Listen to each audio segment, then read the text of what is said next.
Assalamualaikum warahmatullahi wabarakatuh.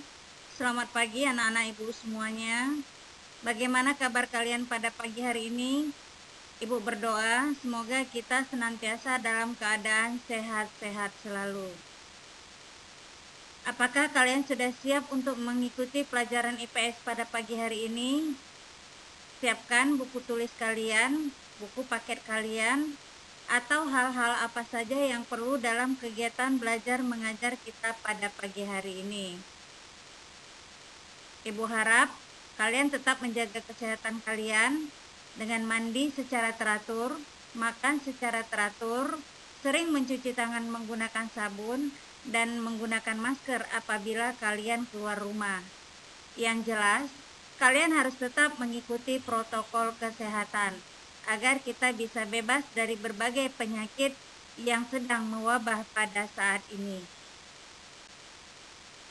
Seperti biasa, pada hari ini kita mengikuti pelajaran IPS, di mana pelajaran ini adalah merupakan kelanjutan dari pelajaran minggu yang lalu. Yang kita bahas pada hari ini adalah tentang perubahan masyarakat Indonesia pada masa penjajahan, yaitu masa penjajahan Jepang. Tujuan pembelajaran yang akan kita capai masih sama seperti tujuan pada minggu-minggu yang lalu, yaitu menelaah kondisi masyarakat Indonesia pada masa penjajahan dengan benar.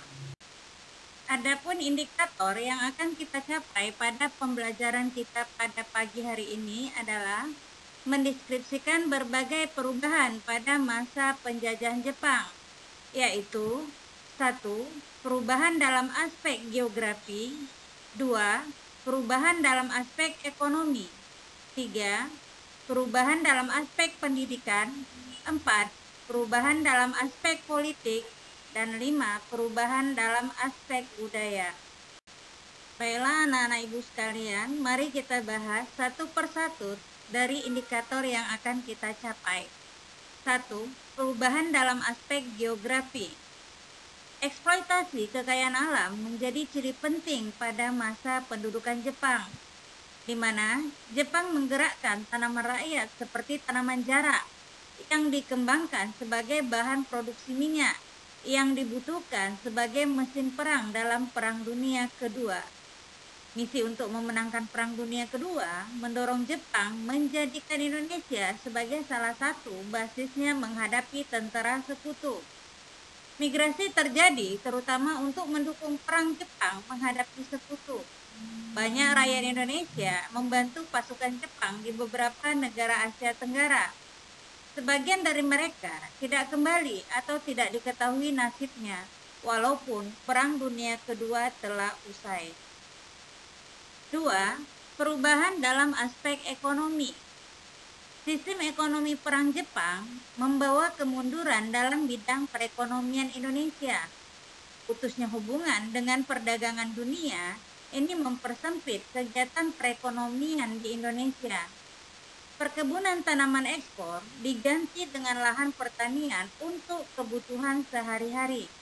Pembatasan ekspor menyebabkan sulitnya memperoleh bahan pakaian, sehingga rakyat Indonesia mengusahakannya sendiri dengan membuat pakaian yang terbuat dari benang goni. Wajib setor padi dan tingginya pajak menyebabkan terjadinya kemiskinan yang luar biasa yang berdampak pada penyakit-penyakit sosial lainnya. Munculnya gelandangan, pengemis, kriminalitas berkembang akibat lemahnya kekuatan ekonomi rakyat pada masa itu dan angka kematian yang sangat tinggi. Berikutnya, 3. Perubahan dalam aspek pendidikan. Kegiatan pendidikan dan pengajaran menurun. Jumlah gedung sekolah juga menurun dan kegiatan perguruan tinggi macet. Bahasa Indonesia hanya sebagai bahasa pengantar di berbagai sekolah, sedangkan bahasa Jepang menjadi bahasa utama di sekolah-sekolah. Termasuk pengenalan tradisi budaya Jepang. Ini dilakukan di berbagai sekolah di Indonesia, mulai dari tingkat rendah. Para siswa harus digembleng agar bersemangat Jepang atau Nippon Seishin. Para pelajar juga harus menyanyikan lagu Kimigayo atau lagu kebangsaan Jepang dan lagu-lagu lain, menghormati bendera Hinomaru, serta melakukan gerak badan atau Taisho dan Sekire. 4. Perubahan dalam aspek politik.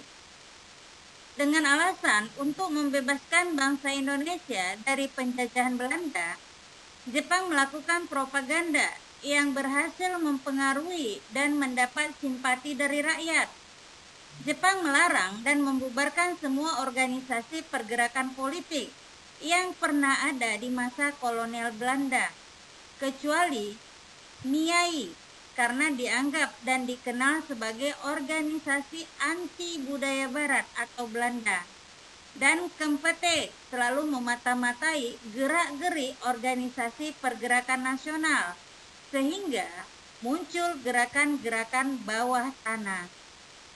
Ada dua kelompok dalam menanggapi tindakan Jepang, yaitu kelompok pertama adalah kelompok yang masih mau bekerja sama dengan Jepang, yang tetap menggelorakan pergerakan nasional, dan kelompok kedua, mereka yang tidak mau bekerja sama dengan pemerintah Jepang dan melakukan gerakan bawah tanah. Pada akhir masa pendudukan Jepang, terjadi revolusi politik di Indonesia, yakni kemerdekaan Indonesia tanggal 17 Agustus 1945, yang menjadi momen penting perjalanan sejarah Indonesia selanjutnya, yang membawa perubahan masyarakat dalam segala bidang. Yang terakhir, 5. Perubahan dalam aspek budaya. Berbagai cara dilakukan oleh Jepang, termasuk berusaha menjepangkan Indonesia. Ajaran Shintoisme diajarkan kepada masyarakat Indonesia.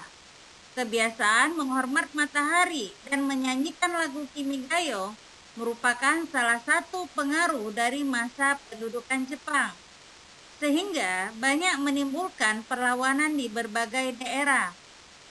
Salah satu penyebab perlawanan yang dilakukan rakyat Indonesia di berbagai daerah adalah penolakan terhadap kebiasaan menghormati matahari.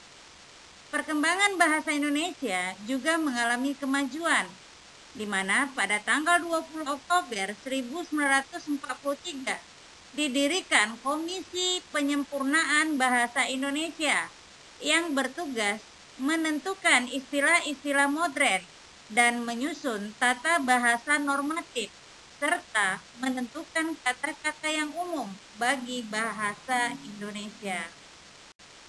Demikianlah materi kita pada pagi hari ini. Ibu berharap semoga kalian bisa memahami dan mengerti apa yang sudah Ibu jelaskan tadi. Kalau seandainya ada yang belum mengerti dan belum kamu pahami, kalian bisa menanyakan langsung kepada Ibu melalui WA. Materi yang sudah Ibu sampaikan ini sudah Ibu kirim melalui Google Classroom. Silakan buka Google Classroom kalian dan lihat apa tugas yang harus kalian kerjakan.